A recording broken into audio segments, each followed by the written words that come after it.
bid you good morning, good evening, good night, wherever you may be watching this beautiful transmission on this great planet of ours. It is I, Mike Martins. Thanks for joining me, guys, today. This is actually a really, really important event that's transpiring today in the United States. When markets opened a couple of hours ago, I've been keeping my ear on the ground for this one because this is one of the main or part pinnacles that's actually propping up a majority of the U.S. Major public sector job market. And this is very important that you guys pay really close attention to this specific one. U.S. steel shares plunge. Dividend slashed. Buybacks halted. 1,500 workers cut amid deepening manufacturing recession. Wow, that is huge. How do they fix that? Manufacture, assemble, start creating domestically, start building with the steel, start manufacturing, fabricating, making bikes, doing stuff, things. It's going to get to a point where they're going to have to reset it. So everybody buys them. If they buy a mountain bike, they buy it locally made and built. If they buy, you see what I'm saying? They're so dependent on exports, but we're in the midst of this huge trade war. And then Canada won't be buying it because Canada's not doing anything but build just homes for wealthy investors to come in. So it's pretty tough on both ends. You know what I'm saying?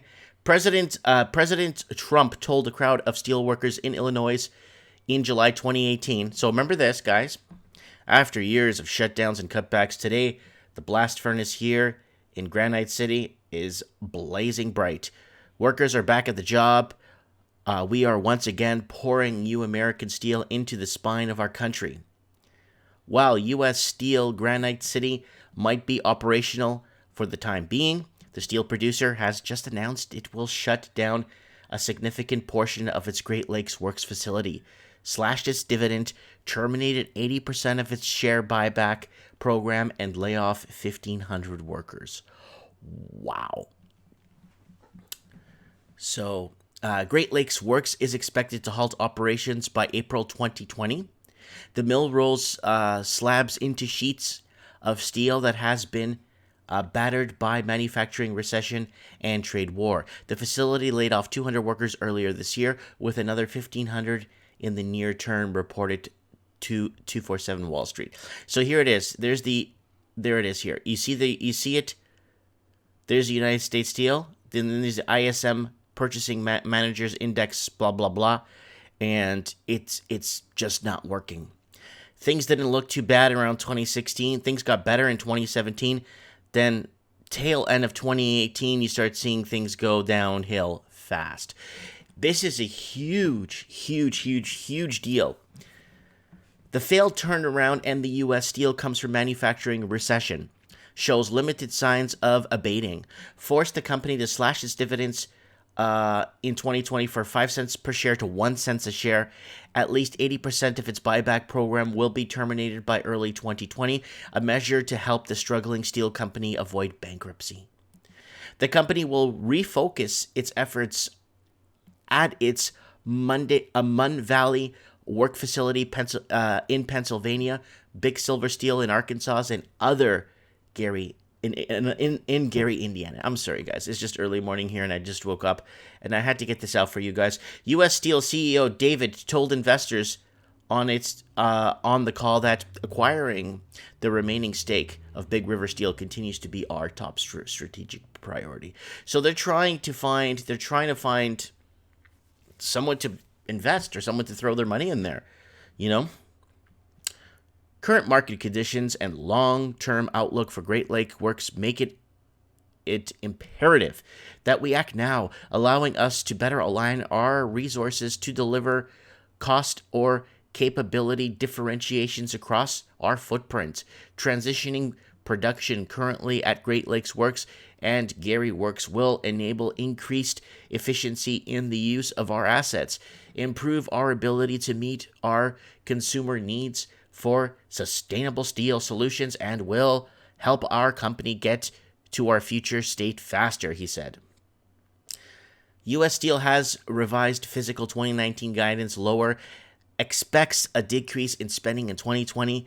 Here are the earnings highlights via routers. There, wow. Wow. Oh, man. Here it is, December 19th. Right here. And it's just, wow. From, what is it, 13 to 12.1.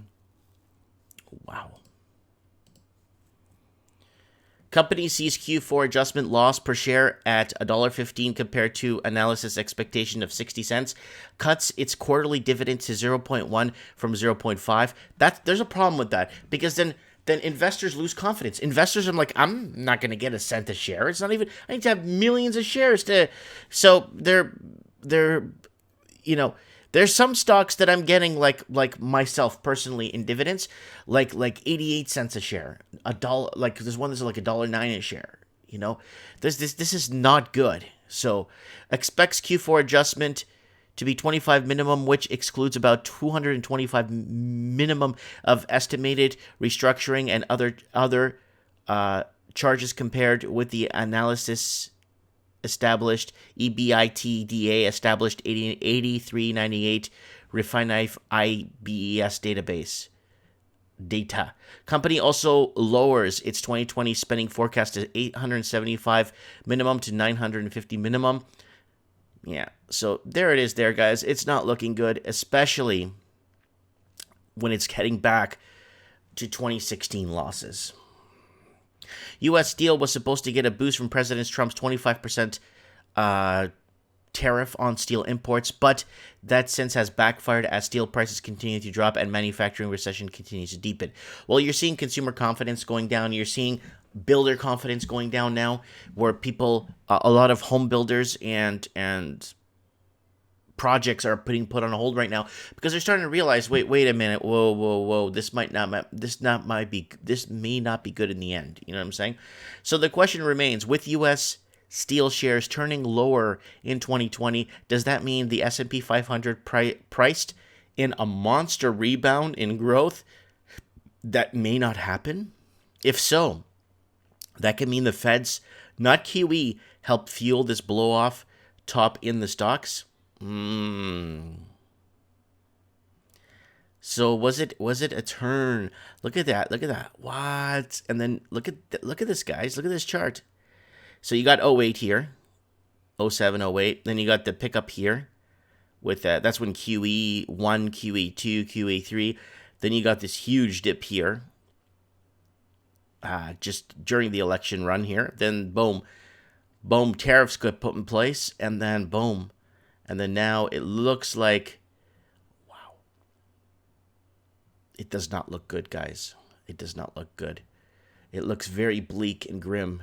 And, I'm a very big advocate for private sector jobs. Because obviously without private sector jobs, you won't have public sector jobs. And without public sector jobs, you have a government that's taxing us to death, right? So let me know what you guys think. U.S. Steel shares plunge. That's pretty big, man. And okay, but then dividend slashed. There goes your investor confidence. Bye-bye.